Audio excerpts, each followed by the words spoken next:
Bonjour, je m'appelle Adelin Debert, je suis engagé en politique ici à Ottignies-Louvain-la-Neuve et j'aimerais vous parler de sujets qui me tiennent à cœur. Dans cette vidéo, j'aimerais vous parler de démographie et du nombre de personnes à Ottignies-Louvain-la-Neuve. Faut-il accueillir plus de monde à Ottignies-Louvain-la-Neuve?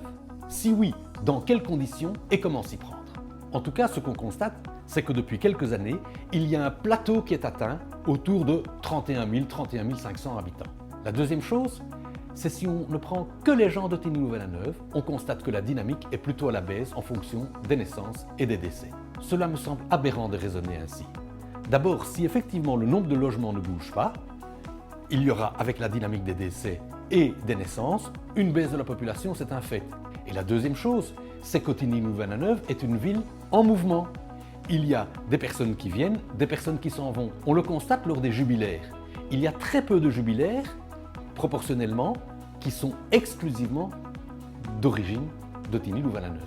La dynamique naturelle, c'est que les gens achètent ou construisent une maison, et puis lorsqu'ils vieillissent, ils passent dans un appartement.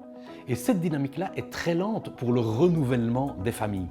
L'autre chose qui est claire, c'est qu'il y a une énorme demande externe pour venir habiter tant Ottignies que Louvain-la-Neuve. Si l'offre de logement n'augmente pas, alors les prix montent terriblement, c'est effectivement ce qu'on constate. Et ici, on a deux choses qui sont un peu divergentes. La première chose, c'est que si on n'augmente pas l'offre de logement, c'est sûr, les prix vont augmenter. Mais le contraire n'est pas vrai.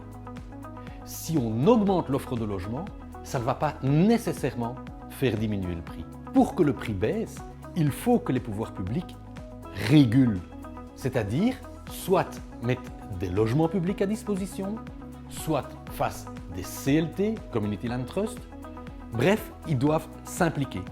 Quels sont les avantages d'accueillir plus d'habitants à Ottignies et Louvain-la-Neuve? D'abord, ça permet de protéger les campagnes. Deuxièmement, ça permet de réduire le nombre de voitures, notamment en ville.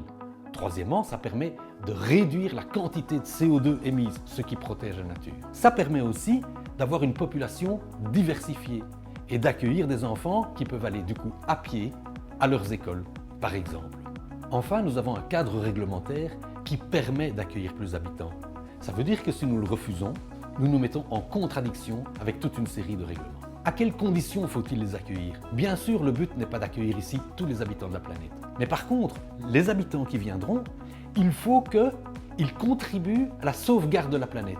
Donc en ayant moins, par exemple, de véhicules individuels, en construisant des habitations qui sont moins émettrices de CO2. Mais bien sûr, il faut aussi qu'ils y soient encouragés. Et donc on ait une politique où on favorise les transports en commun, les voitures partagées, la mobilité en vélo, bien sûr le piéton aussi. Et il faut que les quartiers soient extrêmement agréables à vivre, très aérés, très verts et très conviviaux.